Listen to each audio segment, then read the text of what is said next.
Bonjour à tous, c'est Samy pour Frandroid. On est aujourd'hui chez Yota pour vous présenter le YotaPhone. C'est un téléphone qui a fait beaucoup parler de lui dans l'actualité parce qu'il a la particularité d'avoir deux écrans. Un écran avant plutôt classique qui est d'une diagonale de 4,3 pouces et un écran arrière qui lui est en technologie e-ink et qui consomme donc très peu d'énergie puisque c'est ce qu'on retrouve comme écran sur les lecteurs numériques, les lecteurs électroniques du type Kindle ou Kobo et qui donc ne consomment d'électricité que lorsque on tourne de page ou on change son affichage. Alors le téléphone est encore en cours de développement, c'est pas une version finale qu'on a là. Néanmoins, on a déjà pas mal de caractéristiques, donc on sait déjà qu'il est il va être propulsé par un processeur Qualcomm. Aujourd'hui c'est un dual-core, mais il est très possible que dans sa version finale ça sera un quad-core. Le téléphone a donc une caméra frontale, une caméra sur le devant, une caméra sur l'arrière.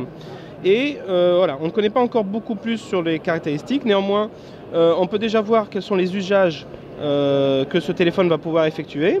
Alors, le principe de base, c'est qu'on va pouvoir faire basculer du contenu sur l'écran arrière et éteindre l'écran avant. Et dans ce cas-là, on va pouvoir continuer à avoir des informations sans avoir l'écran allumé et donc économiser de la batterie. Alors, on va faire une petite démonstration. Donc, tout d'abord, on va pouvoir, par exemple, afficher un fond d'écran et le faire basculer. Donc voilà, on a le choix entre différents fonds d'écran et on va le faire basculer sur l'affichage arrière et on le retrouve tout de suite sur l'affichage arrière, sachant que ce n'est pas statique. Comme vous venez de voir, l'heure vient de changer et on retrouve donc on a un accès à l'horloge sans pour autant allumer l'écran avant, parce que pendant tout ce temps-là, je peux éteindre l'écran avant et ça continue à s'afficher à l'arrière.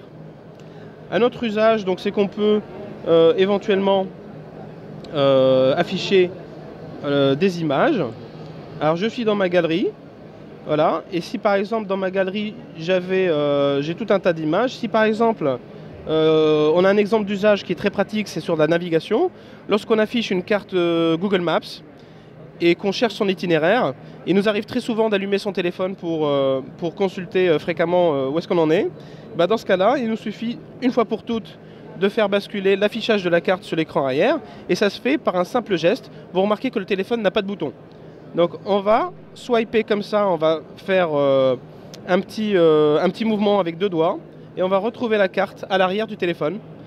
On va donc pouvoir éteindre l'affichage avant et continuer sa navigation. Dernier usage qui nous a semblé utile de vous présenter. D'ailleurs, remarquez que je navigue non pas grâce à des touches, mais avec des mouvements du doigt. Donc quand on fait un mouvement de la moitié de l'écran, on va faire un retour en arrière. Et quand on va faire un mouvement de la totalité de la partie arrière, on va retourner à l'écran d'accueil. Donc autre usage, c'est par exemple la lecture. Et là, on retrouve vraiment des fonctionnalités du type e-reader.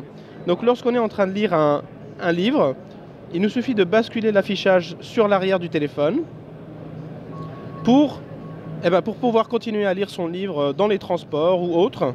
Et dans ce cas-là, l'écran arrière devient indépendant et on va pouvoir tourner les pages simplement en utilisant l'écran arrière et donc en utilisant zéro énergie et pratiquement aucune consommation électrique. Voilà, c'était le YotaPhone pour Frandroid. À bientôt!